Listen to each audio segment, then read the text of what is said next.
వరుసగా బీఆర్ఎస్ శ్రేణుల దాడులు. రాష్ట్రంలో రాజకీయ దాడులు దేని సూచన? పాదయాత్రలో చేస్తున్న పార్టీలపై ఎందుకింత కక్ష? బీఆర్ఎస్ తెలంగాణలో ఉనికి కోల్పోతుందా లేదా ప్రతిపక్ష పార్టీలకు భయపడుతుందా? గులాబీ బాస్ ఆత్మరక్షణలో పడ్డారా? భౌతిక దాడుల వెనుక వ్యూహమేంటి? తెలంగాణ రాజకీయాల్లో ఏం జరగనుంది? Watch on today. Welcome to అమ్మా న్యూస్. నేను ప్రణయ్. ఈరోజు డిబేట్ పాయింట్లో ప్రధానంగా తెలంగాణ రాష్ట్రంలో ప్రస్తుతం జరుగుతున్నటువంటి సిచ్యువేషన్స్లో పాదయాత్రలు చేస్తున్నటువంటి నేతలపై బీఆర్ఎస్ నేతలు దాడులు నిర్వహిస్తున్నారు. తాజాగా వరంగల్లో కాంగ్రెస్ నేతలపై బీఆర్ఎస్ నేతలు దాడి చేశారు. తోట పవన్ అనేటువంటి వ్యక్తి యూత్ కాంగ్రెస్ నాయకుడికి తీవ్ర గాయాలయ్యాయి. ఆయనకు గత 2 రోజుల నుంచి కూడా చికిత్స అందిస్తున్నారు. మనం చూసుకుంటున్నాం. ప్రధానంగా గతంలో చూసుకుంటే నర్సంపేట ప్రాంతంలో వైఎస్ షర్మిలాకి సంబంధించిన పాదయాత్రను కూడా అడ్డుకునేటువంటి ప్రయత్నం చేశారు. మొన్న ఢోర్నకల్లో మహబూబాద్ జిల్లాకి సంబంధించిన ప్రాంతంలో కూడా పాదయాత్ర అడ్డుకునేటువంటి ప్రయత్నం చేశారు బీఆర్ఎస్ నేతలు. అంతేకాకుండా బీఆర్ఎస్ నేతలు ఇటు బీజేపీకి సంబంధించినటువంటి నేతలపై కూడా పరస్పర దాడులు నిర్వహిస్తున్నటువంటి పరిస్థితులు, ఘటనలు ఎప్పటికప్పుడు చోటు చేసుకుంటున్నాయి. పాదయాత్రలలో పర్వం, పాదయాత్రల ద్వారా ప్రజా సమస్యలు తెలుసుకుందామని వెళ్తున్నటువంటి నేతలపై బీఆర్ఎస్ నేతలు ఎందుకు దాడులు చేస్తున్నారు? ప్రధానంగా బీఆర్ఎస్ పార్టీ తెలంగాణ రాష్ట్రంలో ఉనికి కోల్పోతుందా లేదా గులాబీ బాస్ యాక్షన్ ప్లాన్ ఏంటి? రాబోయే ఎన్నికలను ఉద్దేశంగా పెట్టుకొని పార్టీ బలోపేతం చేసుకునేందుకు నాయకులు ముందుకు వెళ్తుంటే వారిపై దాడులు ఎందుకు నిర్వహిస్తున్నారు? ఈ రోజు డిబేట్ పాయింట్ లో ఇదే అంశంగా మనం ముందుకెళ్లబోతున్నాం. ప్రస్తుతం ఒకసారి దానికి సంబంధించినటువంటి ప్రోమో చూద్దాం. పాదయాత్రలో చేస్తున్న పార్టీలపై ఎందుకింత కక్ష? బీఆర్ఎస్ తెలంగాణలో ఉనికి కోల్పోతుందా లేదా ప్రతిపక్ష పార్టీలకు భయపడుతుందా? గులాబీ బాస్ ఆత్మరక్షణలో పడ్డారా? భౌతిక దాడుల వెనుక వ్యూహమేంటి? తెలంగాణ రాజకీయాల్లో ఏం జరగనుంది? Watch on today debate point. రాష్ట్రంలో ప్రస్తుతం ఉన్నటువంటి సిచ్యువేషన్స్ మనం అందరం చూస్తున్నాము. ఇంతకుముందే ప్రోమోను కూడా స్పష్టంగా చూడడం జరిగింది. దీనికి సంబంధించి మనతో పాటుగా డిబేట్లో పాల్గొన్నారు సీనియర్ జర్నలిస్ట్ కృష్ణమూర్తి గారు, అదేవిధంగా కాంగ్రెస్ సీనియర్ నాయకులు వరంగల్ నుంచి ఇక్కడ అనిల్ కుమార్ గారు ప్రస్తుతం మనతో అందుబాటులో ఉన్నారు. అదేవిధంగా మనకు అట్ల రామకృష్ణ గారు బీజేపీ నేత కూడా మనకు అందుబాటులో ఉన్నారు. వెల్కమ్ టు డిబేట్ పాయింట్ అండి. ఈ రోజు ప్రధానంగా మనం చర్చించినప్పటికీ తెలంగాణ రాష్ట్రంలో ప్రస్తుతం ఉన్నటువంటి సిచ్యువేషన్స్ మనందరం చూస్తున్నాము. పాదయాత్రలు చేస్తున్నటువంటి నేతపై బీఆర్ఎస్ ప్రవర్తిస్తున్నటువంటి తీరు రీసెంట్ గా మనం చూసుకుంటే వరంగల్లో ఇన్సిడెంట్ జరిగింది. తోట పవన్ అనేటువంటి పవన్ కుమార్ అనేటువంటి యూత్ కాంగ్రెస్ కి సంబంధించిన నేతపై కూడా దాడి నిర్వహించారు. అదేవిధంగా మనం చూసుకుంటే అంతకుముందు బీజేపీ బండి సంజయ్ పాదయాత్ర చేస్తున్న నేపథ్యంలో కూడా అడ్డగించేటువంటి ప్రయత్నం చేశారు. గతంలో మొన్న నవంబర్ మాసంలో కూడా ఇటు ఎంపీ అరవింద్ ఇంటిపై కూడా బీఆర్ఎస్ శ్రేణులు దాడులు నిర్వహించారు. మొన్న వైఎస్ఆర్ పార్టీకి సంబంధించినటువంటి షర్మిల తెలంగాణ పార్టీకి సంబంధించి నర్సంపేటలో కూడా అడ్డగించేటువంటి ప్రయత్నం చేశారు. తన కారును కూడా ధ్వంసం చేసేటువంటి ప్రయత్నం చేశారు. ఇవన్నిటిని కూడా మనం బేస్ చేసి చూస్తున్నాము. ఈ నేపథ్యంలోనే మరి గులాబీలో భయం పుంజుకుందా లేదా అన్నటువంటి అంశంపై ఈ రోజు మనం చర్చిద్దాం. ముందుగా కాంగ్రెస్ సీనియర్ నేత అనిల్ కుమార్ గారు మీరు మొదలు పెడదాం. అనిల్ కుమార్ గారు చెప్పండి. నమస్కారం అండి. ఇప్పుడు ప్రస్తుతం ఉన్నటువంటి సిచ్యువేషన్స్ మనం చూస్తున్నాం. మొన్న మీ కాంగ్రెస్ పార్టీకి సంబంధించినటువంటి వరంగల్ యూత్ అధ్యక్షుడిగా ఉన్నటువంటి తోట పవన్ పై కూడా బీఆర్ఎస్ నేతలు దాడులు నిర్వహించారు. దీన్ని ఏ విధంగా చూడొచ్చు అంటారు? రైట్. మొన్న కాంగ్రెస్ పార్టీ ప్రతిష్టాత్మకంగా చేపట్టినటువంటి భారత్ జోడో యాత్రకు కొనసాగింపుగా హాజ్ జోడో యాత్ర చేస్తున్నటువంటి మా పిసిసి అధ్యక్షుడు రేవంత్ రెడ్డి గారు హన్మకొండ చౌరస్తాలో కార్నర్ మీటింగ్ జరుగుతున్న సమయంలో కార్నర్ మీటింగ్ ముగింపు దశలో ఉండగా, అంటే ముగింపు దశలో ఇంకో 5-10 నిమిషాల్లో ముగింపు దశలో ఉండగా మీటింగ్ అయిపోయాక ఇంటికి అక్కడి నుంచి సభ ప్రాంగణం నుంచి ఇంటికి వెళ్లే దారిలో కాపు కాచి బీఆర్ఎస్ నాయకులు కాపు కాచి దాదాపుగా ఒక 30 నుంచి 40 మంది తోట పవన్ మా యొక్క యూత్ కాంగ్రెస్ జిల్లా వైస్ ప్రెసిడెంట్ తోట పవన్ మీద కట్టెలతో, కర్రలతో, రాడ్లతో, మారణ ఆయుధాలతో కొట్టి, విచక్షణ రహితంగా కొట్టిన తర్వాత అతను లేవలేని పరిస్థితిలో రక్తపు మడుగుల పడిపోయి ఉంటే చనిపోయాడేమోనని వదిలిపెట్టిపోయాడు. ఇది ఒక దారుణమైనటువంటి హత్య ప్రయత్నంగానే మేము చూస్తున్నాం దాన్ని కంపల్సరీ. ఎందుకంటే ఒక 30 మంది మూకుముడిగా దాడి చేసిందంటే ఏదో బెదిరియడానికో మాట్లాడడానికో మీరు సీసీటీవీ ఫోటోలో చూడొచ్చు. అది ఒక పక్కా ప్లాన్ ప్రకారం చాలా పకడ్బందీగా తోట పవన్ గారిని చంపాలనే ప్రయత్నం జరిగింది. సో అదృష్టం బాగుంది దేవుని దయ వల్ల ఓకే ఈ రోజు ప్రాణాపాయ స్థితి నుంచి కొద్దిగా మెరుగ్గా ఉన్నటువంటి సందర్భం చూశాను. డాక్టర్ నేను దగ్గర ఉండి అతను చూసిన జరిగింది. ఆల్మోస్ట్ ఆల్ పవన్ గారికి చేసిన దాడిలో ఈ యొక్క ఆర్బిటాల్ బోన్, ఈ యొక్క బోన్ ఫ్రాక్చర్ అయిపోయింది.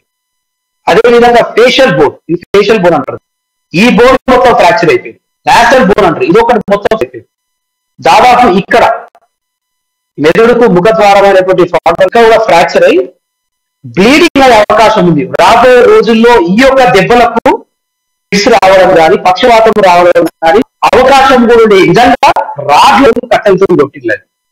నేను ఇవన్నీ ఎందుకు చెప్తుందంటే ఒక పకడ్బందీగా బీఆర్ఎస్ పార్టీలో ఉన్నటువంటి నైపుణ్యంగా శిక్షణ ఇస్తున్నటువంటి ఒక గూండాల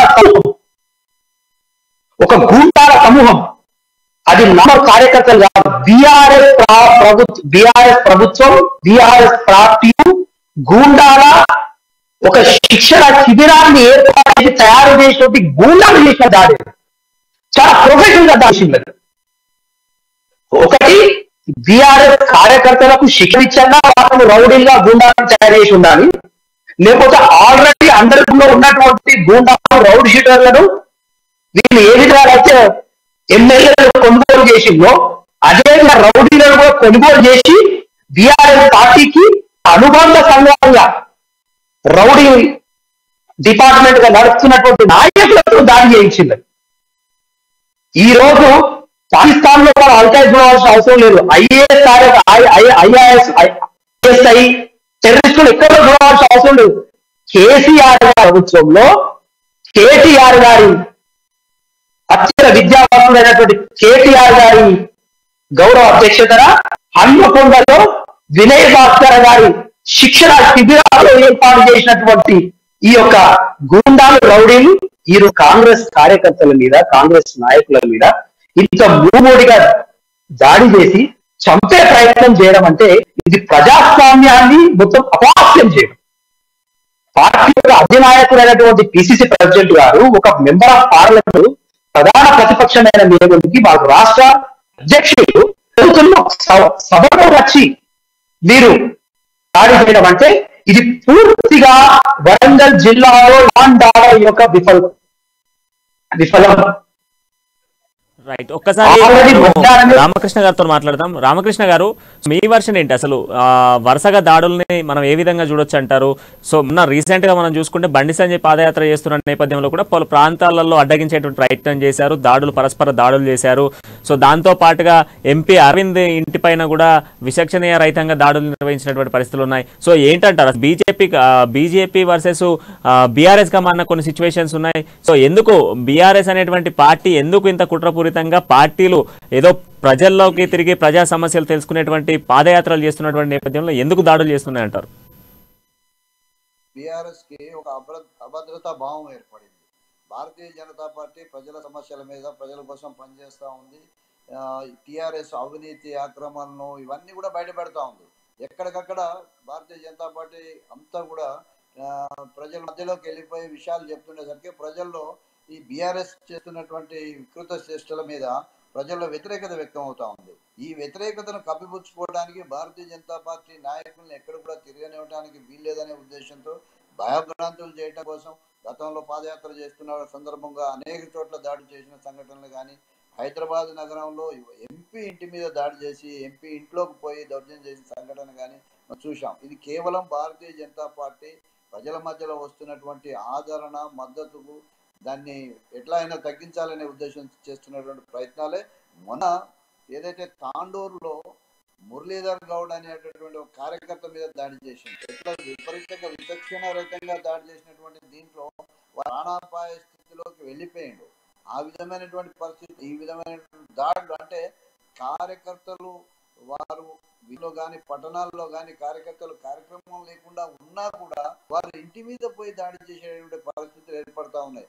ఈ పరిస్థితి అంటే మనం ఎక్కడున్నాము, ఇది అసలు ప్రజాస్వామ్యంలో ఉన్నామా లేకపోతే ఒక నియంత్రణలో ఉన్నామా అనేటువంటిది అర్థమవుతా ఉంది. అంటే ఇంకో మనిషి ఈ రాష్ట్రంలో ఎదగడానికి వీల్లేదు, బీఆర్ఎస్ ఇంకో పార్టీ రాష్ట్రంలో ఉండటానికి వీల్లేదు. కాబట్టి ఇటువంటి పార్టీని, భారతీయ జనతా పార్టీని ఇక్కడ నుంచి తీసేయాలని చెప్పేసి కలలు అంటా ఉన్నాడు. దానిలో భాగంగా ఈ దాడులు చేస్తా ఉన్నాడు. భారతీయ జనతా పార్టీ ఎవరు కూడా ఈ దాడులకు భయపడరు. రాబోయే రోజుల్లో ఇంకా ఎక్కువ ఉధృతంగా అలమచలబోతుంది. ప్రతి దాడికి కూడా ప్రజా మద్దతు మాకు పెరుగుతున్నది తప్పిస్తే తగ్గేది లేదు. కాబట్టి గూండాయిజం అంటే ఇంకొక 8 నెలలు చలాయిస్తారేమో. 8 నెలల తర్వాత ఈ గూండాగిరీలు ఉండవు. భారతీయ జనతా పార్టీని చూస్తున్నారు. నిన్న సంబంధించినటువంటి విషయం, ఈ రోజున దేశంలో ఉన్నటువంటి గ్యాంగ్ స్టార్లను సైతం ఏరివేసేటటువంటి ప్రక్రియ నరేంద్ర మోడీ గారు శ్రీకారం చుట్టిండు. ఆ గ్యాంగ్ స్టార్ల కన్నా పెద్ద గ్యాంగ్ అయిన ఈ యొక్క తెలంగాణను ఒక గ్యాంగులకు సంబంధించిన ఒక రంగ తీర్చిదిద్దుతా ఉన్నాడు. కాబట్టి అటువంటి గ్యాంగ్స్టర్లను భారతీయ జనతా ఎట్టి పరిస్థితుల్లో వదిలిపెట్టదు. న్యాయంగా న్యాయస్థానాల ద్వారా చట్టాల వాళ్ళకందరికీ శిక్షలు పడే విధంగా భారతీయ జనతా పార్టీ చూస్తుంది.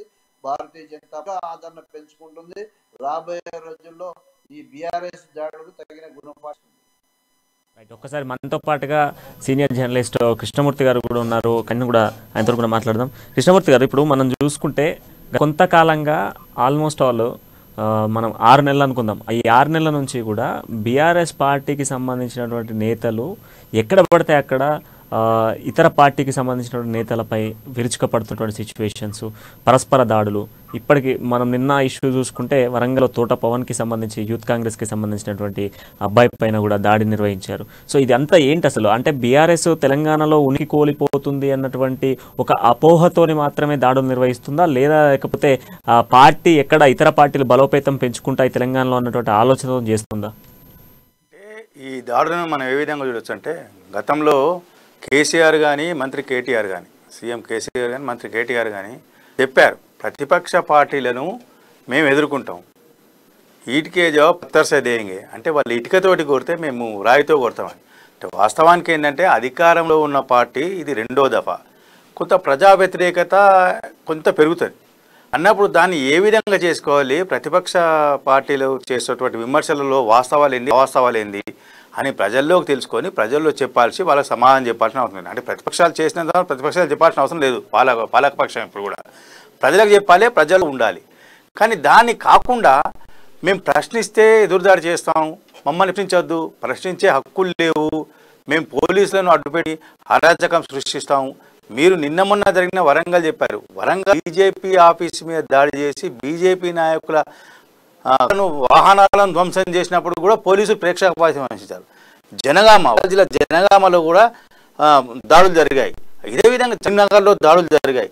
కరీంనగర్లో బండి సంజయ్ ఇంట్లో దీక్ష కూర్చుని ఇంట్లోకి ఎత్తుకపోయి ఆయన గేట్ని ఎరగొట్టి గ్యాస్ కట్లతో గేట్లు కోశారు. అంటే ఎంత దౌర్జన్యంగా సాగుతుందంటే ఇది పద్ధతి కాదు. ప్రజాస్వామ్యంలో మనం ఆహ్వానించిన పరిణామం కాదు, హర్షించదగ్గటువంటి విషయం అసలుకే కాదు. ఇది మనం ఎలా ఉండాలంటే, మనం ప్రతిపక్షంలో ఉన్నప్పుడు వాళ్ళు ప్రశ్నించాలి, వాళ్ళ హక్కు అది. ప్రతిపక్షం అనేదే ప్రశ్నించే హక్కు వాళ్ళకు. కాబట్టి మనకు సమాధానం చెప్పాలి. ఓకే, నేను చెప్పలేను వాళ్ళకు, నేను ప్రజల్లోకి వెళ్తాను. ఎస్, మీరు ప్రజల్లో చెప్పండి, ఫలానా సమస్య మీద వీళ్ళు ఏవైతారు, మేము చేసింది ఇది, మా ప్రణాళిక ఇది, మా పార్టీ చేసినటువంటిది ఇది, మా ప్రభుత్వం చేస్తుంది ఈ కార్యక్రమాలు అని చెప్పొచ్చు. కానీ అది చెప్పకుండా ఎప్పుడైతే దాడులు చేస్తున్నారో ఇది చాలా హర్షించదగ్గ విషయం కాదు. భవిష్యత్తులో అంటే మనం మొన్న ఎన్నికల్లో చూసాము, మనం పశ్చిమ బెంగాల్లో మమతా బెనర్జీ ప్రభుత్వము ఇదే విధంగా బీజేపీ అక్కడ చాలా దూకుడుగా వెళ్ళింది. ప్రధానమంత్రి నరేంద్ర మోడీ కూడా చాలాసార్లు 10-15 సార్లు ఆయన సమావేశాలు పెట్టారు. అమిత్ షా అయితే అక్కడే ఒక వారం రోజులు వరుసగా మీటింగ్ పెట్టారు, బహిరంగ సభలు. అన్నప్పుడు ఎక్కడ దొరికినా ఆయన దాడులు చేశారు, వాళ్ళు జరిపాయి. ఇప్పుడు అది కూడా ఇక్కడ కూడా వెస్ట్ బెంగాల్ అంటే పశ్చిమ బెంగాల్ పరిస్థితి ఇక్కడ ఉత్పన్నమవుతుందా అనే ఆందోళన ఇటు రాజకీయ నాయకుల్లోనూ ఇటు సామాన్య ప్రజల్లో ఎదురవుతుంది. పబ్లిక్ మీటింగ్కి వెళ్ళాలన్నా కానీ కార్యకర్తలు భయపరిస్థితికి వచ్చింది. ఎందుకంటే వాళ్ళు పబ్లిక్ మీటింగ్ మీద దాడి చేస్తారా రాలేదా తెలియదు. ఇండివిజువల్గా వచ్చేటప్పుడు వాళ్ళని చేస్తారా? ఇప్పుడు ఎగ్జాంపుల్ వరంగల్లో పవన్ విషయంలో ఆయన పబ్లిక్ మీటింగ్కి వెళ్ళి వస్తున్నప్పుడు దాడి జరిగింది. నేను తాండూరులో కూడా బీజేపీ కార్యకర్త ఇంట్లో ఉంటే పైలట్ రోహిత్ రెడ్డి అంటే బీజేపీ చేసిన పైలట్ రోహిత్ రెడ్డి అనుచరులే దాడి చేశారు, ఆయన కొట్టారు, ఆయన చిత్రహింసారు అని చెప్పేసి వాళ్ళు ఆరోపిస్తున్నారు. అంటే దాడులు అనేది అధికార పార్టీ ఈ రకంగా దాడులు చేయడం అనేది మనం ఆహ్వానించక పరిణామం కాదు. అసలుకు దీన్ని ఎవరు హర్షించకూడదు. అంటే ప్రతిపక్షం కానీ అధికార పక్షం కానీ దాడులు అనేది సరైన సమాధానంగా ప్రజాస్వామ్యంలో ప్రశ్నించే వాళ్లకు ప్రశ్నించే హక్కు ఎంత ఉందో, అంటే వాక్ స్వాతంత్రం ఎంత ఉందో దానికి సమాధానం చెప్పాల్సిన అవసరం కూడా ప్రభుత్వానికి ఉంది. కానీ మేము సమాధానం చెప్పము, మేము చేసిందే వేదము, మేము చెప్పిందే మాట అనే విధంగా వేదం అనేది కొంత ఇబ్బందికర పరిస్థితులు ఉన్నాయి. దీని విషయంలో రాజకీయ పార్టీ ఇటు కాంగ్రెస్ కానీ బీజేపీ కానీ ఇటు షర్మిలా పార్టీ కానీ ఎవరైనా సరే దీన్ని కొంచెం వాళ్ళు వ్యతిరేకిస్తున్నప్పటికీ పోలీసు యంత్రాంగాన్ని ఆడుకున్నటువంటి అధికార పార్టీ వాళ్ళని ఎక్కడెక్కడ అణచివేసేందుకు పూనుకుంటుంది. పోలీసు యంత్రాంగం కూడా అధికార పార్టీ కనుసన్నల్లోనే పంపుతున్న విషయాన్ని చాలా స్పష్టంగా మనకు ఇప్పుడు అంటే జరిగినటువంటి ఘటనలు, గతంలో జరిగినటువంటి ఘటనలు కానీ కేసులు బుక్ చేయడం కానీ, నాగర్ కర్నూల్లో టీఆర్ఎస్ వాళ్ళే బీజేపీ వాళ్ళని కొట్టి మళ్ళీ వాళ్ళ మీద కేసులు పెట్టి వాళ్ళనే లోపలేసి వాళ్ళకు 4 కేసులు వాళ్ళ మీద పెట్టారు. అదేవిధంగా గతంలో జనగామలో కూడా ఇదే రకంగా జరిగింది. అంటే చాలా చోట్ల ఇటు కాంగ్రెస్ పార్టీ మీద అదే రకంగా జరుగుతున్నాయి, ఇటు షర్మిలా పార్టీ కార్యకర్తల మీద కూడా అదే జరుగుతున్నాయి. దీనికి మనం ఎటువంటి ఇది ఎక్కడో చోట రాజకీయ పార్టీలు ఫుల్ స్టాప్ పెట్టాల్సిన అవసరం ఉంది. ఈ దాడులు అనేది ప్రజాస్వామ్యంలో హర్షించాల్సిన విషయం అయితే పరిణామాలు అయితే కావు. రైట్, ఒకసారి మనం అనిల్ కుమార్ గారు, ఇప్పుడు కాంగ్రెస్ పార్టీనే బేస్ చేసుకొని రేవంత్ రెడ్డి పాదయాత్ర అనేది వరంగల్ జిల్లా నుంచి మొదలుపెట్టారు, ములుగు జిల్లాలో మొదలుపెట్టినటువంటి పాదయాత్రకు సంబంధించి సో తోట పవన్ అనేటువంటి వ్యక్తిని టార్గెట్ చేయాలా లేదా పార్టీని టార్గెట్ చేయడం కోసమే బీఆర్ఎస్ నేతలు ఇక్కడ హన్మకొండకు రేవంత్ రెడ్డి పాదయాత్ర తిరగానే తోట పవన్ బేస్ చేసుకుని అంత విచక్షణీయార్థంగా ఆయనపై దాడి చేశారంటారా?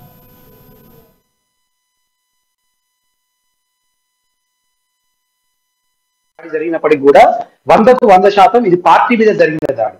ఎందుకంటే లా అండ్ ఆర్డర్ వైఫల్యంతో ఓకే పిసిసి ప్రెసిడెంట్ అక్కడ మీట్ జరుగుతున్న క్రమంలో మేము అఫీషియల్ గా పర్మిషన్ తీసుకున్నాం. అది పర్మిషన్ తీసుకొని ఒక పిసిసి ప్రెసిడెంట్ ఎంపీ హోదాలో ఒక మీటింగ్ జరిగేటప్పుడు భద్రత ఇవ్వవలసిన బాధ్యత అక్కడ ఉన్నది పోలీస్ డిపార్ట్మెంట్. అంతేకాకుండా మీటింగ్ అయిపోయిన కొద్ది నిమిషాలకే ఈ దాడి జరిగింది. ఓ 2 గంటలకో 3 గంటలకో కాదు, 5 నిమిషాల వ్యవధిలోనే ఇది జరిగింది. అంటే అక్కడ ఉన్న పబ్లిక్ ఇంకా పూర్తి మొత్తంలో ఇళ్లకు చేరుకోక ముందే దాడి జరిగింది. మీటింగ్ అనే దాడి జరిగింది. కాబట్టి ఇది పూర్తిగా పార్టీ మీద జరిగినటువంటి దాడి.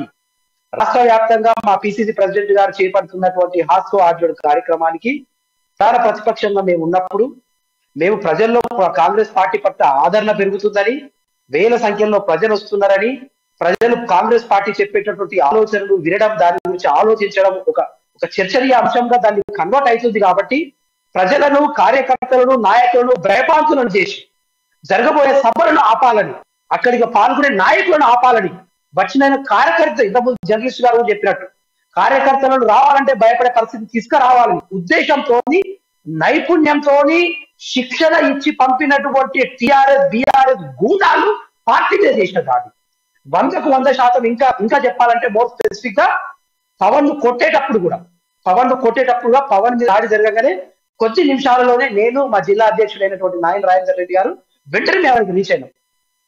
మొదటగా పవన్ చెప్పిన మాట చెప్పింది ఏంటంటే, ఆ రక్తం మడుగులో పవన్ మాట్లాడిన మాట ఏంటంటే, వినయన్న మీదకి వస్తావా, మీరెంత అంటే వినయ్ భాస్కర్ గారి ప్రోద్బలంతో 100% హన్మకొండ సభను టార్గెట్ చేసి కాంగ్రెస్ పార్టీ మీద చేసినటువంటి దాడి. ఒక యువకుడు, ఒక అభ్యుదయ భావాలున్నోడు, ఒక సైద్ధాంతికంగా ప్రజాస్వామ్యంలో కొట్లాడే వ్యక్తి మీద మీరు సరే మేము విమర్శలు చేసినాం, మేము ఛార్జీలు చేసినాం, దాని మీద స్పందించండి, మీరు చెప్పండి ఇది కాదు తప్పని, ప్రెస్ మీట్ చెప్పండి, ధర్నా చేసి చెప్పండి. మేమేదో తప్పు మాట్లాడితే వచ్చి మా కాంగ్రెస్ పార్టీ మీరు కూడా ధర్నా చేసుకునే అవకాశం ఉంటుంది. ప్రజాస్వామ్యంలో మేము మాట్లాడే మాటలలో ఏమో ప్రజాస్వామ్య వ్యతిరేక విషయాలు ఉంటాయి, ఓకే, లేకపోతే ఏమైనా యాంటీ సోషల్ యాక్టివిటీని ఎంకరేజ్ చేసే విధంగా మా యొక్క రెచ్చగొట్టే విషయాలు ఉంటే మీరు కంప్లైంట్ చేయండి న్యాయంగా. దాడులు, విమర్శలకు దాడులు పరిష్కారమా? అంత పెద్ద తెలంగాణ ఉద్యమంలో కాంగ్రెస్ పార్టీ నాయకుల మీద దాడులు జరిగినప్పుడు ఇప్పుడు వాసుదేవరెడ్డి గారు ప్రెస్ మీట్, వాసుదేవరెడ్డి గారు చర్చలోకి వస్తారంటే నేను వచ్చాను యాక్చువల్లీ. ఎందుకంటే వారి తెలియాలి, వాళ్ళు కూడా తెలంగాణ. ఇప్పుడు వాసుదేవరెడ్డి గారు ఎక్కడున్నా ఈ మాటలు వినాలి. ఎందుకంటే ఈ రోజు వారు ఈ యొక్క చర్చకు రాకుండా తప్పించుకున్నప్పటికీ అన్నగారు మీరు కూడా తెలంగాణ ఉద్యమంలో పాల్గొన్నారు. మీ మీద ఎన్ని దాడులు జరిగినాయండి? మీ మీద ఎన్నిసార్లు మిమ్మల్ని జైల్లో పెట్టి కాంగ్రెస్ ప్రభుత్వం ఇట్లే కొట్టిందా? కాంగ్రెస్ నాయకులు ఇలానే దాడులు చేసిందా? మా కాంగ్రెస్ నాయకులను అడ్డుకట్టినప్పుడు మేము ఈ దగ్గర దాడులు చేసినామా? ప్రజాస్వామ్యంలో కూడా వీళ్ళిద్దరి మధ్యలో ఘర్షణ ఉంది అనేది ఆడ బీఆర్ఎస్ నేతలు చెప్తున్నటువంటి టాకు. హన్మకొండలో అనేక సందర్భాలలో కూడా వినయ్ భాస్కర్ పైన కొంత కాంట్రవర్సీ చేసి మాట్లాడాడు కనుకనే దాన్ని బేస్ చేసుకొని టార్గెటెడ్ గా కొట్టారు. దాంట్లో పాత కక్షలే ఉన్నాయి తప్ప పార్టీ పరమైనవి లేవు అన్న వర్షన్ కూడా బయటకు వస్తుంది. రైట్. ఇప్పుడు వినయ్ భాస్కర్ గారి మీద ఒక ప్రత్యేకమైన విభేదాలు ఉన్నాయి. ఏ రకమైన విభేదాలండి? భూమి పంచాయతీలు ఏమైనా వాళ్ళ ఆస్తిని వీళ్ళు కబ్జా చేసినా, వీళ్ళ ఆస్తిని వాళ్ళ కబ్జా చేసినా, ప్రజాస్వామ్య పద్ధతిలో వారు చేసేటటువంటి వినయ్ భాస్కర్ గారు చేసేటటువంటి అప్రజాస్వామిక విషయాల పట్ల ఒక కాంగ్రెస్ పార్టీ కార్యకర్తగా ఆయన కొట్లాడిండు. తన తప్పే ఉంది. అది మా హక్కు, ప్రజాస్వామ్యం మాకు ఇచ్చిన హక్కు, బరాబర్ మేము అడుగుతాం. హన్మకొండ నాయకుడు కాబట్టి, హన్మకొండ ఎమ్మెల్యే కాబట్టి, హన్మకొండ ఎమ్మెల్యే గారు చేసేటటువంటి అప్రజాస్వామిక వ్యక్తుల మీద కంపల్సరీ కొట్లాడతాం. విభేదాలు అంటే ఏం విభేదాలు ఉంటాయండి? ఏం విభేదాలు ఉంటాయి? ప్రజాస్వామ్య విభేదాలు, పార్టీ పరమైన విభేదాల కాదు. ప్రజల పట్ల వారు చేసేటటువంటి అప్రజాస్వామిక వ్యవస్థల మీద కొట్లాడిండు పవన్. అది ఆ రోజు అనువుగా ఒంటరిగా దొరికిందని దాడి చేసింది. ఇదా డెఫినెట్ గా నేను చెప్తుందండి, 100కు 100% బీఆర్ఎస్ పార్టీ వినయ్ భాస్కర్ గారు హన్మకొండలో రాబోయే ఎలక్షన్లను ఫేస్ చేయలేక కాంగ్రెస్ పార్టీకి ఆదరణ పెరుగుతుందని, రేపు ఎక్కడ తన సీటుకు ముప్పొస్తుందో అని ఓకే అధికారాన్ని చేదిక్కించుకునే ప్రయత్నంలో బెదిరించి కొట్టి చేయాలనుకున్నారు. కానీ ప్రజాస్వామ్యంలో జరగదు.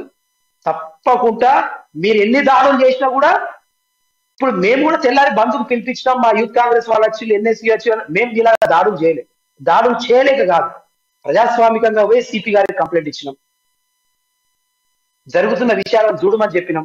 ప్రజాస్వామికంగా మీరు కూడా ప్రజాస్వామికంగా కలగండి.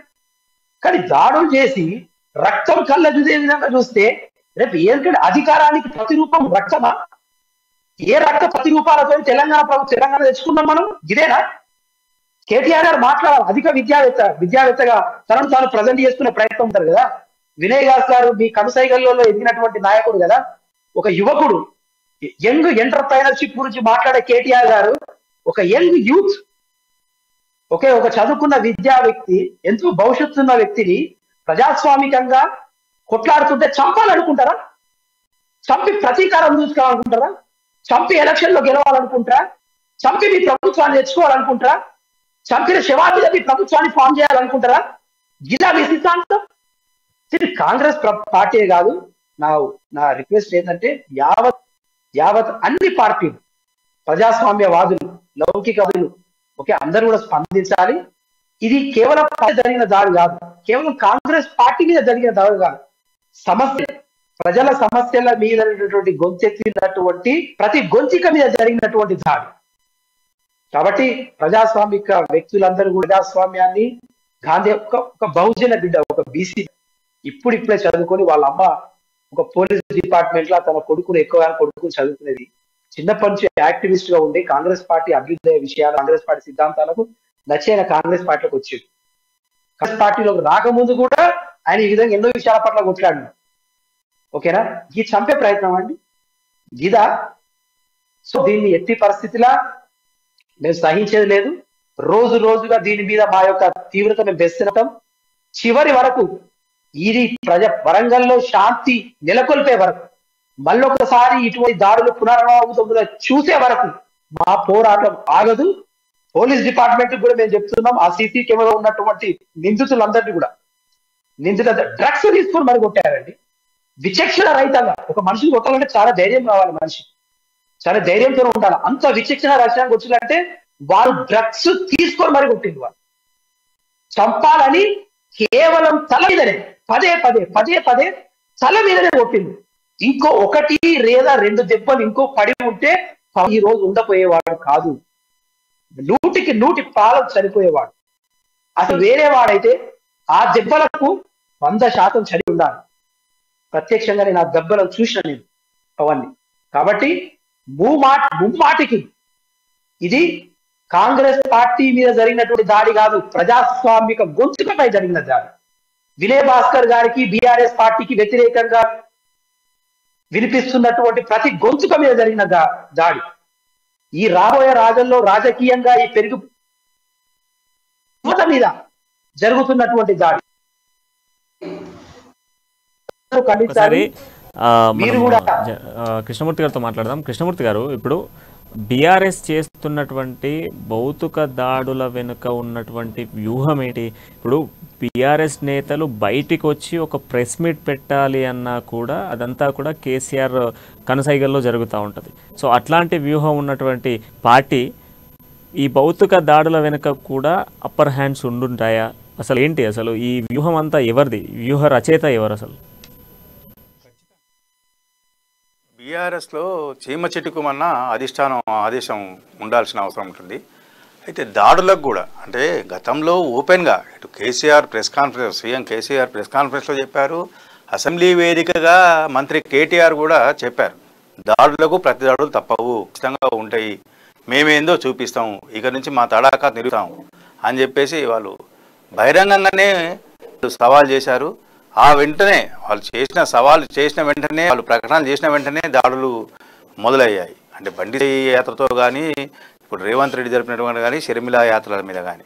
అంటే వాళ్ళు మాత్రం అంటే బీఆర్ఎస్ నాయకులు అధికారంలో ఉందని నోటికి ఎంత వస్తుందంత ఎవరి వాళ్ళు అప్రజాస్వామికంగా వాళ్ళు ఎంతైనా మాట్లాడరు. కానీ ఎటు వ్యక్తులు మాట్లాడినప్పుడు మాత్రమే పోలీసులకు సెక్షన్లు అబ్యూస్ అనేది మొత్తం వాళ్ళకు గుర్తుకొస్తున్నాయి. అదేవిధంగా అధికారికంగా అంటే రాజ్యాంగబద్ధమైన పదవుల్లో ఉన్నటువంటి వాళ్ళు ఏ రకమైన మాట్లాడినా కానీ వాళ్ళకు ఏమీ అసలుకు వర్తిస్తలేదు, వాళ్ళకి ఎవరు దానికి అభ్యంతరం చెప్పేందుకు ఆస్కారం కూడా లేదు. అదే ప్రతిపక్ష నాయకులు వాళ్ళ విషయాలను మళ్ళీ అదే అంటే ఇప్పుడు ఎట్లా ఉంటుందంటే, నువ్వు ఏ భాషలో మాట్లాడితే నేను అదే భాషలో మాట్లాడాల్సిన అవసరం ఉంటుంది, నువ్వు ఏ రకంగా మాట్లాడితే నేను అదే రకంగా మాట్లాడాల్సిన అవసరం ఉంటుంది. అదే స్థాయిలో వీళ్ళు మాట్లాడితే అది జీర్ణించుకోలేక వాళ్ళు ఇష్టముండగా వాళ్ళు ప్రతిపక్ష పార్టీలను ఏ రకంగా అంటే వాళ్ళు ఎంత తులనాడుతున్నారంటే వాళ్ళకి చెప్పనవసరం లేదు. అదే స్థాయిలో ప్రతిపక్ష నాయకులు అధికార పార్టీని అంటే ఇటు అధికార పక్షమన్నా అటు ప్రతిపక్షమైన అసభ్యకరమైనటువంటి భాష కానీ సెన్సార్ ఉన్నటువంటి భాషను మాట్లాడడం అనేది సరైన పద్ధతి కాదు. కానీ రాజకీయాల్లో ఈ కొత్త ట్రెండ్ మధ్య మొదలైంది. ఎవరికి ఇష్టమైనగా వాళ్ళు మాట్లాడుతారు, ఎవరి నోటికి అడ్డు ఉండట్లేదు. ఇటు ప్రతిపక్ష నాయకులకు కానీ అటు అధికార పార్టీ నాయకులకు కానీ వాళ్ళు మాట్లాడడం, ఈ ఇరుపక్షాల దీంట్లోనే ఇవి జరుగుతున్నాయి. ప్రజలు కూడా అంటే మనకు అప్పుడప్పుడు మనం కార్టూన్లు జోకులు చూస్తుంటాం, ఇద్దరు పిల్లలు కొట్లాడుకుంటే ఏంది రాజకీయ నాయకులు మాట్లాడినప్పుడు నువ్వు టీవీ పెట్టినావా అని భర్తను అడగడము, భర్త భార్యను అడగడము. అంటే ఏ స్థాయికి వెళ్ళింది అంటే చిన్నపిల్లలు కూడా ఆ భాషను మాట్లాడి ఎక్కడ పిలిచి ఎడుతారో అనే స్థాయిలోకి వచ్చేసారు. అంటే ఈ రకమైనటువంటి భాష ఎక్కడ అసలు ప్రజాస్వామ్యంలో హర్షించాల్సిన విషయం కాదు. ఇప్పటికైనా రాజకీయ పార్టీలు రాజకీయ నాయకులు ఒక సంయమనం పాటించి ప్రజాస్వామ్య పద్ధతిలో సమస్యల మీద కానీ ప్రజా సమస్యల మీద కానీ అధికారం కోసం కానీ రాజకీయాల ఎన్నికల్లో కానీ ఇంకా మీ ఇతరత్ర విషయాలు దేంట్లోనే పోరాటం చేయాలి, తప్పేం లేదు. అధికార పార్టీ అంటే కొన్ని తప్పులు దొరుకుతాయి, కొన్ని ఒప్పులు దొరుకుతాయి. దాన్ని ప్రశ్నించే హక్కు ప్రతిపక్ష పార్టీలకు ఉంటుంది. దాన్ని చెప్పాలనుకుంటే చెప్పచ్చు అధికార పార్టీ, చెప్పొద్దు అనుకుంటే మౌనం కూకోవచ్చు. కానీ మేము చెప్పము కానీ దాడులు చేస్తాము అనేది కరెక్ట్ కాదు. అయితే వీళ్ళు ప్రతిపక్ష పార్టీలు కూడా మరీ అధికార పార్టీని రెచ్చగొట్టే విధంగా మాట్లాడడము, రెచ్చగొట్టే చేయడము తప్పు. పాదయాత్రలు చేయడము, పాదయాత్రలకు అనుమతులు తీసుకోవాలి, ఖచ్చితంగా ఇస్తున్నారు. ఇచ్చేటప్పుడు కూడా కొంతమందికి కొలగా ఇస్తూ కొంతమందికి మాత్రం అసలుకే లేవనడం. అయితే మొన్న మనం చూసినాము, ఖమ్మంలో మీటింగ్ జరిగింది ఒక రాజకీయ పార్టీది. అదే వస్తే మళ్ళీ మీకు 26 జనవరికి కరోనా ఆంక్షలు. అంటే ఎట్లా ఉంటుందంటే అది చెప్పడానికి కానీ వినడానికి కానీ కొంచెం ఇబ్బందికరంగా ఉంటుంది. అది అంటే చివరికి కోర్టులు జోక్యం చేసుకొని రాజకీయ పార్టీల పాదయాత్రలకు అనుమతించడము, షరతులతో కూడినటువంటి అనుమతులు ఇవ్వడము, చివరి క్షణం వరకు కోర్టులో న్యాయ పోరాటాలు చేసి కోర్టును ఆశ్రయించి కోర్టులో పిటిషన్లు వేసి తీసుకోవాల్సిన అవసరం వస్తుంది. ఇదంతా పోలీసు యంత్రాంగం కూడా కొంత ఆలోచన చేయాలి. వాళ్ళు చట్టానికి అతీతంగా పనిచేయాల్సిన అవసరం ఉంది. చట్టం అందరికీ సమానం, నీకు ఎవరికైనా సమానం. ఉన్నత పదవిలో ఉన్న వారికైనా ఒకటే, సామాన్య మానవుడికైనా ఒకటే చట్టం. అంబేద్కర్ గారు రాసిన రాజ్యాంగం అందరికీ సమానంగా వర్తింపజేసే విధంగా ఉండాలి. కానీ పోలీసులు ఆ విధంగా కాకుండా చట్టాన్ని కొంతమందికే మేము వర్తింపజేస్తాం, కొంతమంది చట్టం అనేదే వర్తించదు, దానికి మేము చెప్పిందే వేదం అనే విధంగా మాట్లాడము. ఈ రకంగా చేయడంతో చాలాసార్లు మధ్య మనం కోర్టులలో చూస్తుంటే, హైకోర్టులో కానీ సుప్రీంకోర్టులో కానీ పోలీసుల వెర్షన్లన్నీ వీగి పోలీసులు ఇచ్చినటువంటి ఆంక్షలను కోర్టు కొట్టేస్తుంది. ఒక దశలో న్యాయమూడ వాటి మీద తీవ్రమైన వ్యాఖ్యలు చేసిన పరిస్థితికి వస్తున్నది. అంటే ప్రజాస్వామ్యబద్ధంగా పాలకపక్షము అన్ని పార్టీలను ప్రజలను అందరూ నా బిడ్డలే, అందరూ నా వారే అనే విధంగా ఎవరికి మాత్రమే ఇక్కడ అందరికీ పాలన చక్కగా ఉంటుంది, శాంతతలు పర్ఫెక్ట్ ఉంటాయి. పోలీసులు కూడా ఇంతకాలం ఏదైతే దేశంలోనే తెలంగాణ రాష్ట్ర పోలీసులు మంచి పోలీసులు అని ఒక పేరు వచ్చిందో అది చెడిపోకుండా ఉండాలంటే పోలీసులు కూడా అందరికీ సమానంగా చూడాలి, అందరికీ న్యాయంగా చూడాలి, అందరికీ సమాన న్యాయం సమాన ప్రాతినిధ్యం కల్పించాల్సిన అవసరం అయితే ఉంది. ప్రణయ్, మొన్నటి వరకు కూడా పోలీస్ వ్యవస్థలో ఫ్రెండ్లీ పోలీస్ అని చెప్పడము, ప్రతి ఒక్కరికి కూడా పోలీస్ అండదండలు ఉంటాయి, తెలంగాణ పోలీస్ అంటేనే ఫ్రెండ్లీ పోలీస్ అంటూ కూడా చెప్తున్నారు. సో మరి ఫ్రెండ్లీ పోలీసు ఇట్లాంటి ఇన్సిడెంట్ జరిగినప్పుడు ఎక్కడికి వెళ్తున్నారు? దాంతో పాటుగా సో ఇంతకుముందు మీరు చెప్పినట్టుగా ఒక పార్టీ అనే కాదు, ఒక ప్రాంతం అనే కాదు, వరుసగా అన్ని ప్రాంతాలలో కూడా నేతల పరస్పర దాడులు జరుగుతూ ఉన్నాయి. కొన్ని చోట్ల కాంగ్రెస్ బీజేపీ కావచ్చు, కొన్ని చోట్ల బీఆర్ఎస్ బీజేపీ కావచ్చు. ఎందుకంటే పరస్పర దాడితో ఇంతకుముందు మనం చూస్తే గతంలో మాటల యుద్ధం జరిగేది. అంటే పరస్పరంగా మాటల పరంగా యుద్ధాలు జరిగేది. ఒకరి పార్టీ నుంచి ఒక్కొక్క పార్టీకి మాటలతోనే సమాధానం చెప్పుకునేవారు. తమస్ మీట్ పెడితే వీళ్ళు పెట్టేవాళ్ళు, ఇట్లా ప్రెస్ మీట్ల ద్వారా మాటల యుద్ధం జరిగేది. సో అట్లాంటి మాటల యుద్ధం కాస్త చేతల యుద్ధం దానికి ఎందుకు వస్తుంది? సో చేతులతో పరస్పర దాడులు చేసుకొని ఈరోజు ప్రాణాలు కోల్పోయేటువంటి స్థితిగతులకు మారుతున్నటువంటి సిచ్యువేషన్స్లో కూడా పోలీస్ వ్యవస్థ ఫ్రెండ్లీ పోలీస్ అనేటువంటి ఒక ట్యాగ్ లైన్ వేసుకున్నటువంటి పోలీస్ వ్యవస్థ ఏం చేస్తుంది? ఇప్పుడు రాష్ట్రంలో గతంలో ఫ్రెండ్లీ పోలీస్ వ్యవస్థ ఉండే, కానీ ప్రస్తుతం ఫ్రెండ్లీ పోలీస్ వ్యవస్థ లేదు. అధికార పార్టీ పోలీస్ వ్యవస్థ మాత్రం సాగుతున్నది. అంటే కొంతమంది అధికారులకు ఇలా మాట్లాడడం కొంచెం వాళ్ళకు నచ్చకపోవచ్చు, అయినప్పటికీ వాస్తవాలను మనము ఒకసారి వాళ్ళు కూడా విమర్శ చేసుకోవడం, ప్రతి ఒక్కరు ఆత్మవిమర్శ చేసుకున్నప్పుడు ఏం జరుగుతుంది, ఏం చేస్తుంది అనేది. ఇప్పుడు పోలీసులో చట్టం ప్రకారం ఏముందంటే మొదలు ఎవరు ఫిర్యాదు ఇస్తే వాళ్ళ ఫిర్యాదును స్వీకరించాలి, తర్వాత ఫిర్యాదు తీసుకొని 2 ఫిర్యాదులను బేరీజు వేసుకొని ఎవరికి న్యాయం ఎవరి అన్యాయం అనేది నిర్ణయించాలి. కానీ కొన్ని చోట్ల దాడులు జరిగినాక బాధితులు వెళ్తే పోలీసులు తీసుకోవట్లే. స్థానిక ఎమ్మెల్యేను స్థానిక ప్రజాప్రతినిధి ఫోన్ చేసి ఆయన చెప్తే ఇది తీసుకోండి అని తీసుకుంటున్నారు. అంటే సామాన్యుకు ఎక్కడ న్యాయం ఉంది? అంటే పోలీసులకు అందరూ సమానంగా చూడాలి. వాళ్ళు ఆ సమాన్యాయం అనేది వాళ్ళు పాటించట్లేదు. అది పాటించినంత కాలము పోలీసు వ్యవస్థ మీద ఫ్రెండ్లీ పోలీస్ అనేది అది ఓన్లీ పేపర్లకు కాగితాలకు మాత్రమే పరిమితమవుతుంది, కానీ కార్యరూపం దాల్చే అవకాశం అయితే లేదు. మనం చూసినట్టుగైతే ఇప్పుడు తెలంగాణలో పోలీస్ స్టేషన్లు అత్యంత అత్యంత సుందరంగా తయారు చేశారు.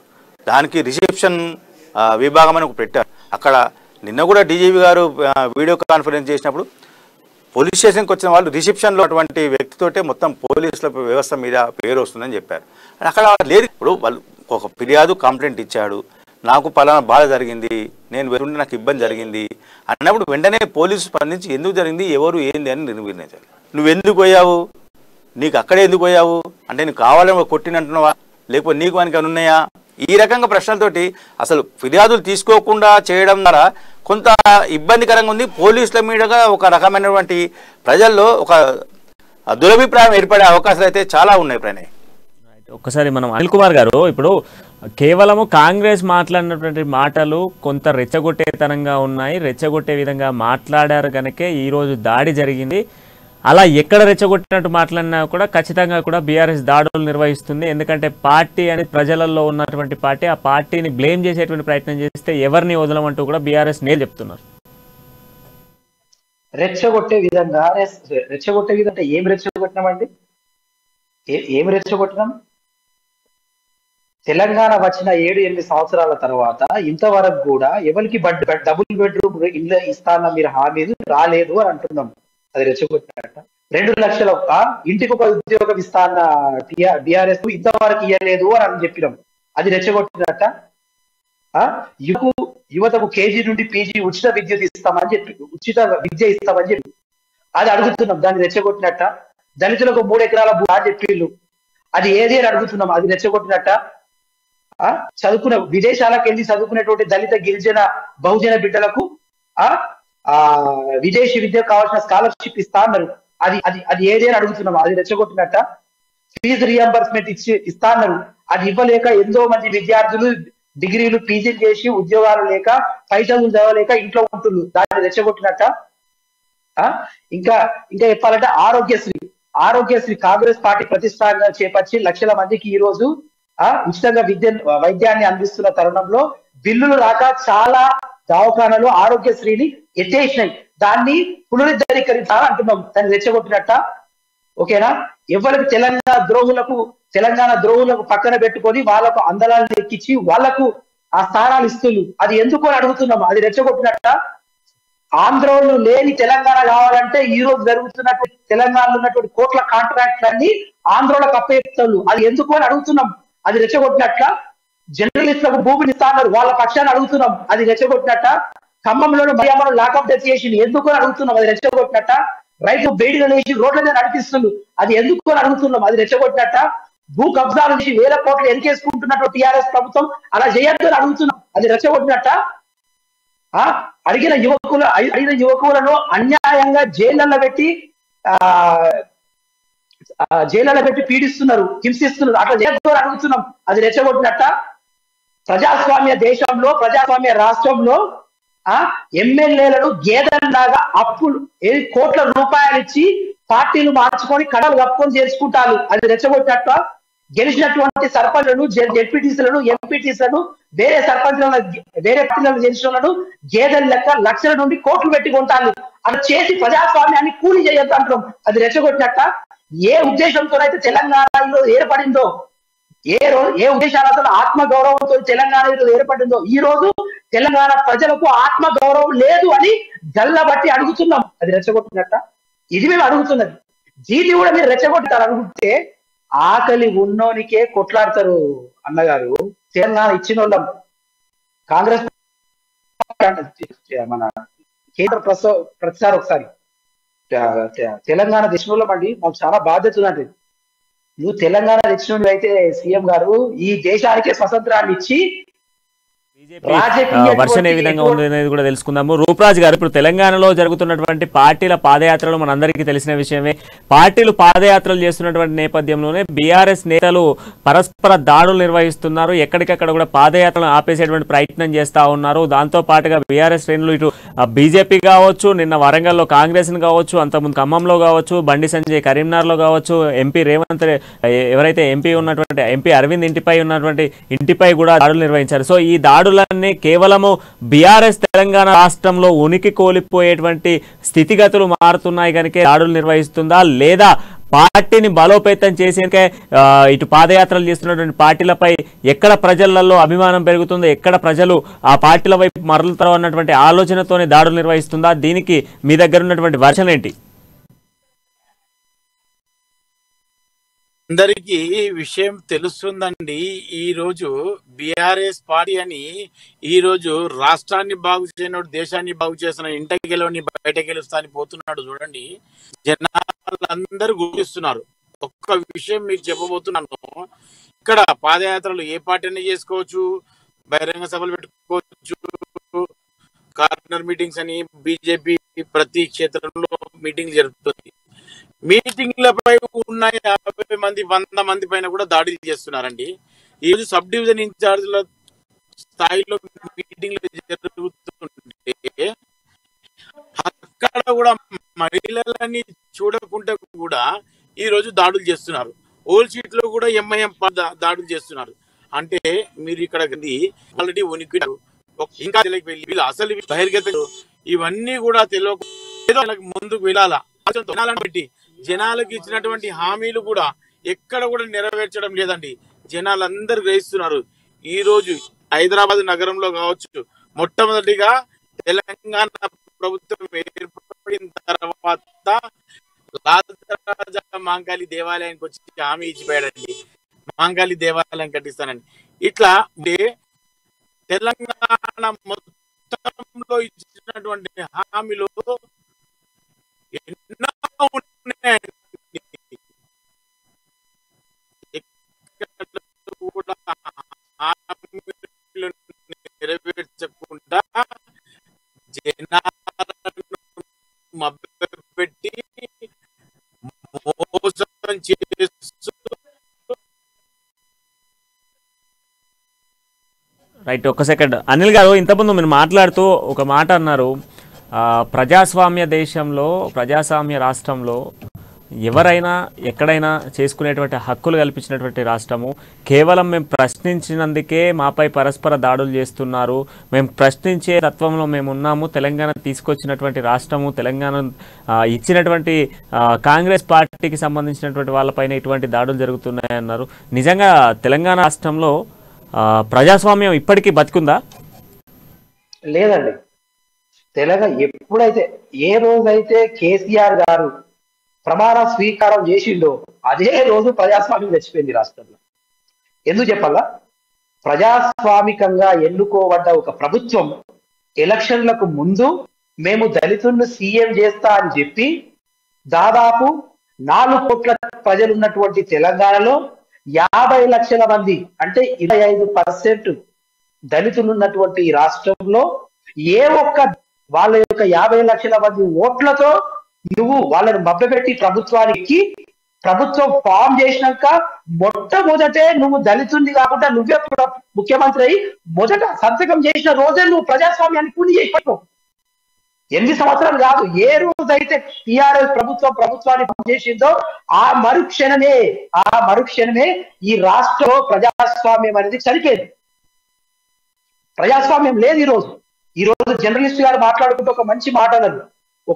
ఒకనొకప్పుడు మనము ప్రభుత్వ ఆఫీసులకు వెళ్ళి ఒక పని కావాలంటే మనం రికమెండ్ చేసుకునేది, వీళ్ళతో ఫోన్ చేయించుకునేది. ఈ రోజు ఏరొచ్చింది తెలుసా?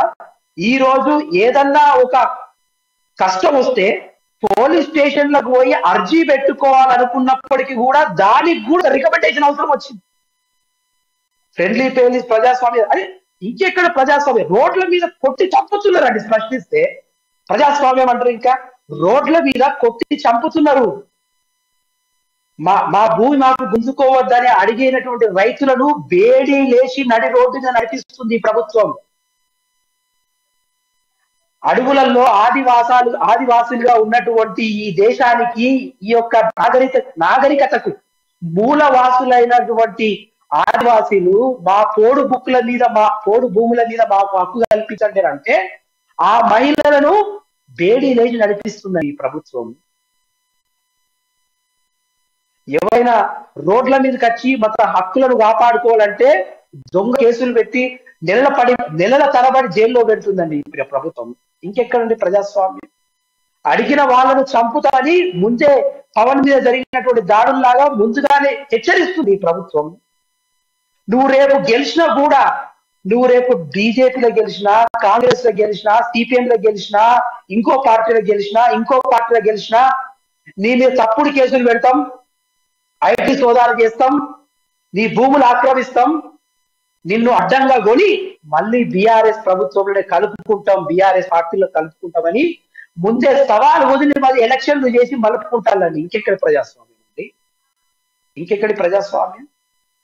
చదువుకున్నటువంటి ఐఏఎస్ ఆఫీసర్లు, పాలసీలు చేస్తున్నటువంటి ఐఏఎస్ ఆఫీసర్లు ఈ యొక్క దళిత గిరిజన బహుజన వర్గాలకు రేపేమైనా చేయాలని ఒక దృక్పథంతో వచ్చిన ఐఏఎస్ ఆఫీసర్లను వాళ్ళు పెట్టిన ఆలోచనలు ఈ ప్రజాస్వామ్యంలో ఇమడింపజేయలేక రాజీనామా చేసిపోతారండి. ఇంకెక్కడండి ప్రజాస్వామ్యం? ఇంకెక్కడి ప్రజాస్వామ్యం? ప్రజాస్వామ్యం డేంజర్ కాదు.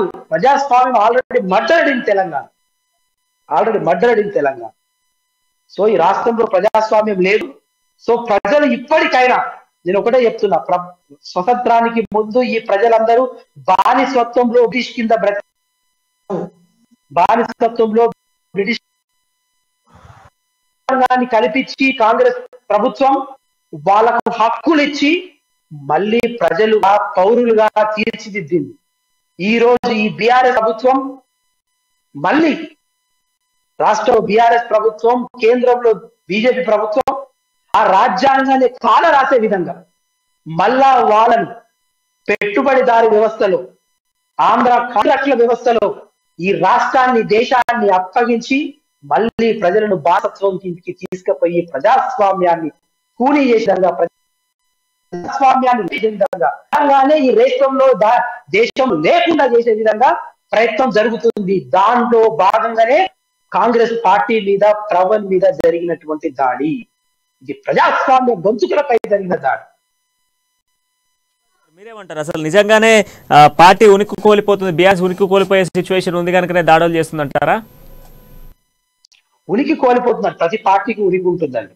నేను మరీ అంత రఫ్ గా చెప్పలేను. నేను ఉనికి లేదని వాళ్ళు చెప్పిన ఏ పార్టీకైనా ఉనికి ఉంటుంది, ఏ పార్టీకైనా తీర్పులుంటాయి, ఎన్నికలు ఉంటాయి, అంత ఒక భాగం. కానీ అధిక వ్యతిరేకత ప్రజల యొక్క మూలాల నుంచి దాని బీఆర్ఎస్ పార్టీ మీద ఒక ద్వేషం పెరుగుతుంది. బాధపడుతున్నారే, ఎందుకా మేము ఈ ప్రభుత్వాన్ని తెచ్చుకున్నాము, ఎందుకా ఈ టీఆర్ఎస్ పార్టీలకు పోలీసు గెలిపించినాము అని ఓట్లు వేసిన కార్యకర్తలు వదిలిపెట్టండి, నాయకులు సంతోషంగా ఉన్నారండి.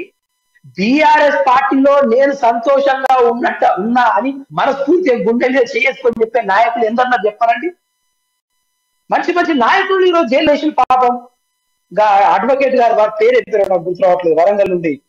పాపం తెలంగాణ ఉద్యమంలో ఎంతో వీరోచితంగా ఉపయోగించిన బీఆర్ఎస్ నాయకుల్ని జైల్లో పెట్టిండు వీళ్ళు. ఎక్కడి నుంచో తీసుకొచ్చిన నాయకులందరినీ తెచ్చుకొని బీఆర్ఎస్ నాయకుల్ని ప్రజాస్వామ్య పద్ధతిలో తెలంగాణ కొట్లను అందరినీ పక్కన పెట్టి కొనుక్కున్న నాయకులను, కాంట్రాక్టులను టికెట్ ఇచ్చి గెలిపించుకొని వాళ్ళని ఈ రోజు పాలసీ ఏదైనా క్యాబినెట్ జరుగుతుందండి. క్యాబినెట్ మీటింగ్ అంటారు, నిజంగా క్యాబినెట్ మీటింగ్ జరుగుతుంది. జర్నలిస్ట్ గారు అక్కడ చెప్పాలి నిజంగా సార్ గారు దీనికి ఒక అభిప్రాయం. క్యాబినెట్ మీట్ లో మంత్రులు తమ అభిప్రాయాన్ని చెప్పి, మీరు అన్నటువంటి క్వశ్చన్ కి మనం ఒకసారి తెలుసుకుందాం. కృష్ణమూర్తి గారు, ఇప్పుడు ఆయన రేజ్ చేసినటువంటి క్వశ్చన్ ఒకటి చెప్పారు, నిజంగా క్యాబినెట్లు జరుగుతున్నాయా, క్యాబినెట్ సమావేశాలు అంటే ఏంది, దీనికి సారాంశం అంటే గతంలో జరిగినటువంటి క్యాబినెట్స్కి ఇప్పుడు జరుగుతున్నటువంటి క్యాబినెట్స్కి వాస్తవాలు ఏంటి, అసలు అవాస్తవాలు ఏంది. మొన్న రీసెంట్గా కూడా ఒకటి క్యాబినెట్ సమావేశం అని చెప్పిర్రు, అందులో అధికారులు ఎవరు లేకుండా ఎవరో మంత్రులు పోయిర్రు, అలా 4 ముచ్చట్లు మాట్లాడి ఏదో పేపర్ స్టేట్మెంట్ అయితే ఇచ్చారు. అంటే నిజంగా క్యాబినెట్ సమావేశాలు ఈ రాష్ట్రం ఏర్పడిన తర్వాత ఎన్నిసార్లు జరిగాయి, జరిగినటువంటి సమావేశాలలో నిజంగా ప్రజలకు ఉపయోగపడేటువంటి విధంగా జరిగాయా, లేదా వారి ప్రయోజనాలకు జరిగినటువంటి క్యాబినెట్లు అనుకోవాలి ఇవి? అంటే రాష్ట్రంలో మంత్రులు ఉన్నారు, నామకే వాస్తే. అంటే కొంతమంది మంత్రులకు ఇది వింటే కొంచెం కోపం రావచ్చు, కానీ అది వాళ్ళ అంతరాత్మకు తెలుసుంటుంది ఏంటిది అనేది. హోంమంత్రి ఉన్నారు, ఎక్కడ బదిలీలు అవుతున్నాయి ఎక్కడ అనేది ఆయనకు జీవో వచ్చేంత వరకు కూడా తెలియని పరిస్థితులు ఉన్నాయి. కొన్ని సందర్భాల్లో మేము క్రైమ్ రిపోర్టర్గా పోయినప్పుడు అడిగితే కూడా సీఎం గారు చూసుకుంటారా అవన్నీ మనకెందుకు అని మాట్లాడిన రోజులు కూడా ఉన్నాయి. అదేవిధంగా ఆర్థిక మంత్రి ఎన్నో నిర్ణయాలు జరుగుతున్నాయి. అంటే సహాయం చేయడం కానీ, ఆర్థికంగా నిధులు విడుదల కానీ, శాఖల వారీగా పద్దులను కేటాయింపులను కానీ, డబ్బులు విడుదల చేయడం కానీ, అవన్నీ. ఆర్థిక మంత్రి ఎక్కడో టూర్లో ఉంటారు, ఖమ్మంలోనో కరీంనగర్లోనో ఎక్కడో ఉంటారు. ఇక్కడికి జీవోలు వచ్చేస్తే అయిపోతుంది. అంటే ప్రజాస్వామ్యంలో ఒక ప్రక్రియ ఉంది, అధికారులు దానికి ఒక ప్రపోజల్స్ పంపాలి, దాన్ని చూడాలి, చేయాలి. కానీ మంత్రి గారికి నోటీస్ లేకుండే చాలా జరిగిపోతున్నాయి. అదేవిధంగా క్యాబినెట్ అనేది ఒకరిద్దరికి, క్యాబినెట్లో కూడా అందరూ మంత్రులు మాట్లాడేంత సీను లేదని మనకు ఉన్నటువంటి సమాచారం. కానీ కొంతమంది మంత్రులు వచ్చినప్పుడు వాళ్ళు తమలో ఉన్నటువంటి ఆవేదన వ్యక్తం చేసిన సందర్భాలు చాలా ఉన్నాయి. అంటే వాళ్ళు ఎవరూ మాట్లాడదు, ఒకరిద్దరు మంత్రులు మాత్రమే వాళ్ళకు అవసరం ఉన్నది చెప్పాల్సింది, అంతే. దాన్ని మళ్ళీ సజెషన్స్ మాత్రమే ఇది అని మళ్ళీ దాన్ని పట్టుబట్టాల్సింది లేదు, ఏం లేదు. సీఎం గారు చెప్తారు, అధికారులు ఓకే అంటారు, అంతే. అయితే గంటల కొద్దీ ఏం జరుగుతున్నది, మధ్యాహ్నం 2 గంటలకు ఉంటే సాయంత్రం 9 గంటలకు కూడా క్యాబినెట్ మీటింగ్ జరిగినాయి. ఏం జరుగుతున్నది, దాని మర్మమేది అంటే అధికారులు చెప్పారు, ఇటు ప్రజాప్రతినిధులు చెప్పారు. గతంలో ఉమ్మడి ఆంధ్రప్రదేశ్లో ఉన్న సమయంలో క్యాబినెట్ మీటింగ్ అయితే దానికి సంబంధించిన విషయాలను సంబంధిత ప్రజా సంబంధాల శాఖ మంత్రి, INPR మంత్రి, ఇన్ఫర్మేషన్ పబ్లికేషన్ విభాగం మంత్రి గారు వచ్చి బ్రీఫింగ్ చేసేవారు. ఈ నిర్ణయాలు తీసుకున్నాం, ఈ అంశాల మీద 36 అంశాల మీద దీంట్లో కొన్ని నిర్ణయాలు జరిగినాయి.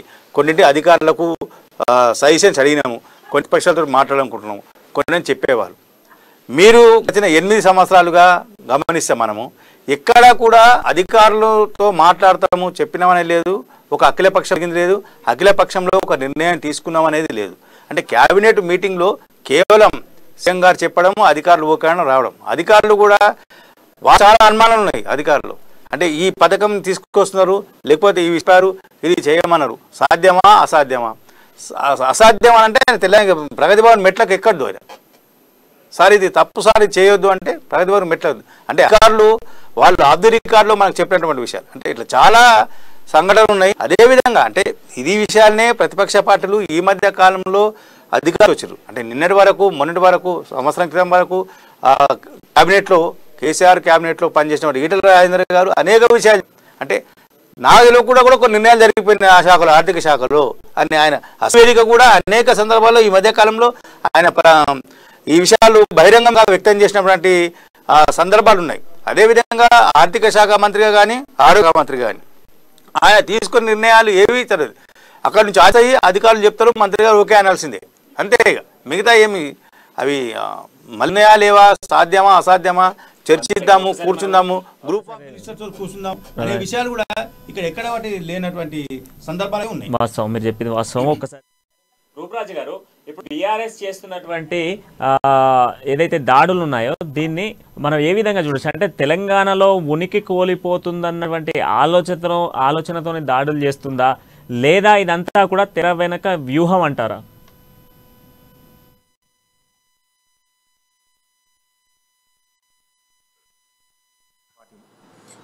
బీఆర్ఎస్ చేసినటువంటి అవకతవకలు కావచ్చు, బీఆర్ఎస్ ప్రజలకు ఇచ్చినటువంటి హామీలు కావచ్చు, ఎక్కడ అమలు చేయలేదు, ఎటువంటి మోసాలు చేస్తుంది.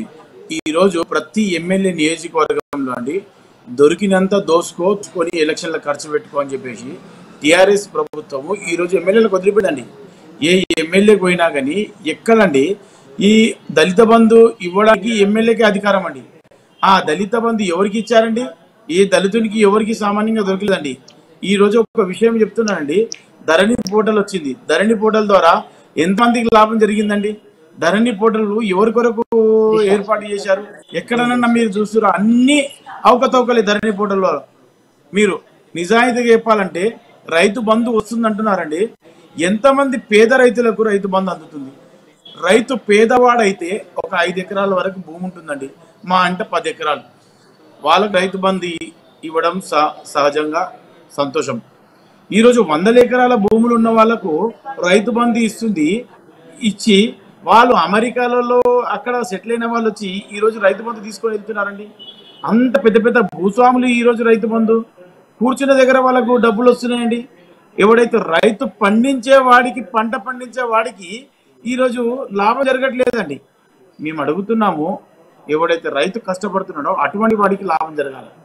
ఇవన్నీ వాళ్ళు చేస్తున్నటువంటి మోసాలు బయటపడుతూ ప్రజలకు ఇక్కడ తెలియజేస్తున్నాము అని భయంతో ఓడిపోతున్నామని చెప్పి నిర్ణయించుకొని ఈరోజు అనేక రకాలుగా దాడి చేస్తున్నారు. 8 సంవత్సరాల లోపల తెలంగాణ వస్తే తెలంగాణ బాగుపడుతుందని చెప్పి అనేక మంది విద్యార్థులు ప్రాణత్యాగం చేస్తే ఈరోజు ఏ విద్యార్థులకు ఉద్యోగాలు వచ్చాయండి? ఇన్ని ఉద్యోగాలు ప్రభుత్వం ప్రకటిస్తున్నప్పటికీ ఈరోజు తెలంగాణ ఉద్యమంలో చనిపోయిన వాళ్ళ కుటుంబాలకు ఒక ఉద్యోగం ఇస్తామని చెప్పేసి ఎక్కడ ప్రకటించలేదండి. ఎక్కడ బాగు చేస్తుందండి? ఎంతమంది రైతు కుటుంబం, ఎంతమంది ఈరోజు విద్యార్థులు నష్టపోయారు, ఎంతమంది ప్రాణత్యాగం చేశారు? ఇవన్నీ ఎక్కడ పోతున్నాయండి? ఎవరు అడుగుతున్నారు? ఎవ్వరికి కూడా. ఈరోజు సాయన్న అండి, ఒక ఎమ్మెల్యేకు వాడు దళితులైనప్పటికీ సాయన్న, ఆయన దళితులైతే అతనికి ఈరోజు ప్రభుత్వ పరంగా వాళ్ళకు అతనికి ఏదైతే చేయాలో లాంఛనంగా చేశారండి. ఈరోజు అందరూ చూస్తున్నారు ప్రజలు. ఎక్కడ న్యాయం జరుగుతుంది? ఈరోజు పేదవాడికి ఎక్కడ న్యాయం జరుగుతుంది? మేము అదే చెప్పబోతున్నాం. పేదవాడికి సరైన న్యాయం జరగట్లేదు, దీన్ని న్యాయం చేయమని చెప్పి కోరుతున్నాం. కావున ఈ రకంగా వాళ్ళు ఏంటి అని అంటే కేవలం జరుగుతున్నటువంటి ఏవైతే దాడులు ఉన్నాయో, 1 సెకండ్ రూపరాజు గారు, 1 సెకండ్ ఇప్పుడు జరుగుతున్నటువంటి దాడులు ఏవైతే ఉన్నాయో, పార్టీల పరంగా జరుగుతున్నటువంటి దాడులు ఏవైతే ఉన్నాయో, ఆ దాడిలో ఏవైతే దాడులు జరుగుతున్నటువంటి ఇది కేవలము బీఆర్ఎస్ ఉనికి కోల్పోతుంది అన్నటువంటి భయమా లేదా గులాబీ బాస్ వ్యూహమా? ఉనికి కోల్పోతున్నాననే భయం. ఎక్కడ గులాబీ బాస్ అండి ఇంటెగల్ ఈరోజు రచ్చ గెలుస్తా అంటే ఈరోజు తెలంగాణని బాగు చేయకుండా దేశంలో పోయి గొప్పలు చెప్పుకుంటా అంటే అవుతుందా అండి? ఎక్కడ ఏం జరుగుతుంది చూస్తున్నారా? ఈరోజు తెలంగాణలో గొప్పతనం కావాలా? అరే కేసీఆర్ అంటే తెలంగాణ ప్రజలకు ఎక్కడ పోయినా కేసీఆర్ కనిపించాలా? ఏమండి ఎవరికి ఏమి ఇవ్వాలా? ఈరోజు మీరు చెప్తున్నారండి కళ్యాణ లక్ష్మి ఎక్కడ దాని ఇంకా ఎంత పెద్ద ఫ్రాడ్ జరుగుతుందో మీరు అడగండి. కళ్యాణ లక్ష్మి ఎవరికి అందుతుందండి? పేదవాడికి. అది ఎవరికి ఏ స్కీమ్ ఇస్తున్నాము ఎక్కడికి అందుతున్నది అనేది ఏది లేదండి, పోతున్నది. ఈరోజు ప్రజాధనాన్ని దుర్వినియోగపరుస్తూ ఈరోజు ఎలక్షన్లు వచ్చే వరకు ఎలక్షన్లకు డబ్బు ఇచ్చి ఎలక్షన్లో పోరాడుతున్నారు. విపరీతమైన డబ్బు పంచి ఈరోజు చూశారు. మనం ఇది మునుగోడు మన ఎలక్షన్లో చూశారు. ఏం జరిగిందండి? ఎంతమంది ఎమ్మెల్యేలు ఎంతమంది మినిస్టర్లు మునుగోడులో ఉన్నారండి? ఎంత డబ్బు ఖర్చు పెట్టారండి? అందరికీ తెలిసిన విషయమే. ఈ రకంగా ఎలక్షన్లు గెలిస్తే ప్రజలకు ఎప్పుడు ఎలక్షన్లు వస్తాయా, ఎప్పుడు పండుగ చేసుకుందామా, ఎలక్షన్లు వస్తున్నాయంటే పండుగ. ఈరోజు తెలంగాణ రాష్ట్రం ఏమైందండి? దుర్మార్గంగా తయారైంది. తాగుబోతూ రాజ్యం తయారు చేశాడు ఈరోజు తెలంగాణను. ఎక్కడ చూసినా కానీ పబ్బులు, డ్యాన్స్లు, ఈరోజు వైన్ షాప్ల దగ్గర ఎక్కడ చూసినా కానీ బార్ షాప్లు ఏర్లు పారుతుందండి. మీరు చూశారు సేల్ చూసినట్టయితే గతంలోకి ఇప్పటికి చూస్తే విపరీతంగా పెరిగిపోయింది. ఎందుకండి ఈరోజు? థ్యాంక్ యూ రూపరాజ్ గారు, థ్యాంక్ యూ అనిల్ కుమార్ గారు, సో కృష్ణమూర్తి గారు thank you for valuable time అండి. సో ఈరోజు మనం చాలా విలువైనటువంటి అంశాలను చర్చించాం. ప్రధానంగా పార్టీలపై జరుగుతున్నటువంటి పరస్పర దాడులు కేవలము గులాబీ బాస్ చేస్తున్నటువంటి వ్యూహము, తెలంగాణ రాష్ట్రంలో ఎక్కడ ఉనికి కోల్పోతుంది అన్నటువంటి ఆలోచనతోనే, వ్యూహాత్మకమైన ఆలోచనతోనే చేస్తున్నటువంటి ముందస్తు మనం చూసుకున్నటువంటి సిచ్యువేషన్స్ మనం చూస్తున్నాము. అంటే ఏదైతే ప్రస్తుతం జరుగుతున్నటువంటి పార్టీల పరస్పర దాడులకు సంబంధించి కేవలం ఒక వ్యూహంతోనే జరుగుతుంది. కావాలనే పార్టీ ఎక్కడ ఉనికి కోల్పోతుందో అన్నటువంటి ఆలోచనతోనే పరస్పర దాడులు జరుగుతున్నాయి. కేవలము ఎక్కడ బీఆర్ఎస్ పార్టీ రాష్ట్రంలో ఉనికి కోల్పోతుందన్నటువంటి ఆలోచనతోనే, కేవలం పార్టీలు ఎక్కడ ఇతర పార్టీలు బలోపేతం పెంచుకుంటాయో, ప్రజలలో అభిమానాన్ని పొందుతాయో అన్నటువంటి ఆలోచనతోనే ఇటు గులాబీ దళం దాడులు చేస్తుంది అంటూ కూడా ప్రతిపక్షాలు కావచ్చు, అదేవిధంగా అనాలిసిస్ట్ సీనియర్ జర్నలిస్ట్ కృష్ణమూర్తి గారు కూడా చెప్తున్నటువంటి వ్యూహాన్ని బట్టి మనం అంచనా వేయవచ్చు. సో మరో డిబేట్తో మళ్ళీ కలుద్దాం. అంటిల్ దెన్ చూస్తూనే ఉండండి అమ్మా న్యూస్, నిజం కోసం జనం కోసం. దాడులు, రాష్ట్రంలో రాజకీయ దాడులు దేనికి సూచన? పాదయాత్రలు చేస్తున్న పార్టీలపై ఎందుకింత కక్ష? బీఆర్ఎస్ తెలంగాణలో ఉనికి కోల్పోతుందా లేదా